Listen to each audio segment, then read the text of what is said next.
Grace, Nagmamanayaw ka rin pala ng taxi? oo. Pagkatapos ko dito, sayang din kasi yung kita eh. Paano mo nalaman? Kasi narinig ko yung panawagan mo kanina sa radyo. Alam mo, ayos na yung ginawa mo eh. Sinauli mo yung alahas. Yun ba? Wala yun. Siguro, wala tayo, hindi naman yung gagawin. Hindi rin. Hindi yun gagawin ng Ricong kakilala ko dati.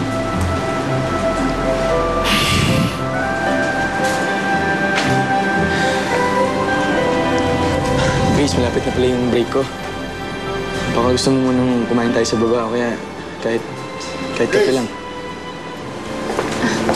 Warren. Buti naman napabisita ka. Ginugulo ka na naman ba ni Rico? Hindi niya ako ginugulo. Halika sa opisina.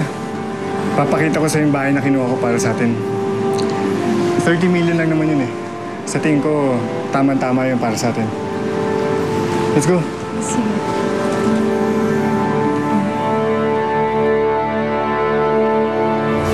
Di pa rin na makapaniwala. Alis ka na, iwan mo na kami dito.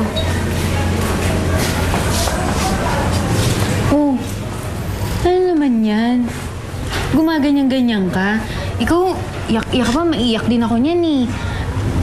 Huwag ka mag-alala. Eh, sabi naman ni Ronald, pwede mo daw ako dalawin doon. Oo naman, pwedeng-pwede. Gusto mo, papasyal ka pa namin dun. Talaga ah? Gabang ako ng sale. Ano ka ba? Ay.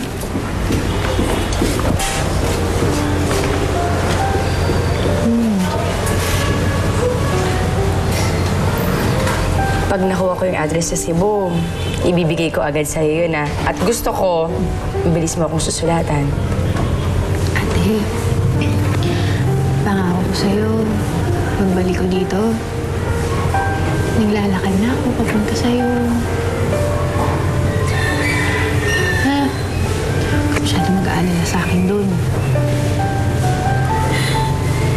Dapat, ha? Pangako mo yan sa akin.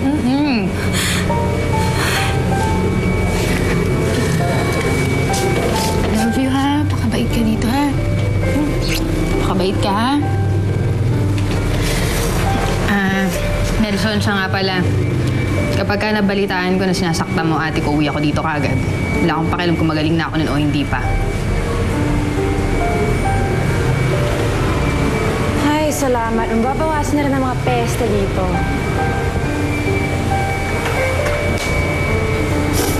Lakad na, sige na. Kayanin mo lahat, ha? Love you, ate, ha? Love you. Sige na, Ronald. Bye. Bye, Tita Monica. Bye.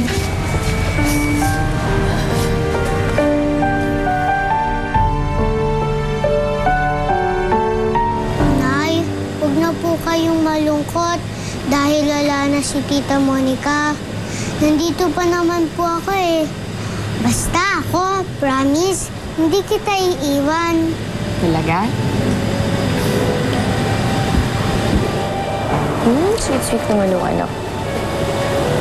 Oh, Sharina. Tapusin niyo na yan, ha? Lalabas lang ako ng sandali para kumuha ng pera. Okay?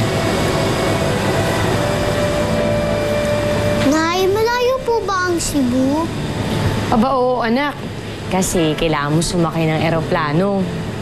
Yay! Sasakay na ako ng eroplano! Pero Nay, kapag pumunta po ba tayo ng Cebu, hindi na po ba tayo babalik dito?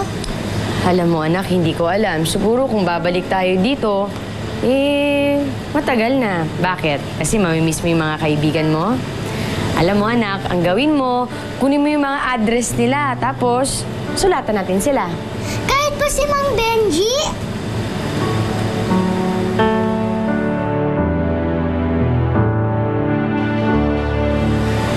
Bakit mo naman nasama si Mang Benji na sinasabi mo? Kaibigan ko rin naman po siya eh. Nandun nga po kayo sa ospital, dinalaw niya po ako. Muntik na nga po ako dyan mahulog sa kanal eh. Pero niligtas niya po ako.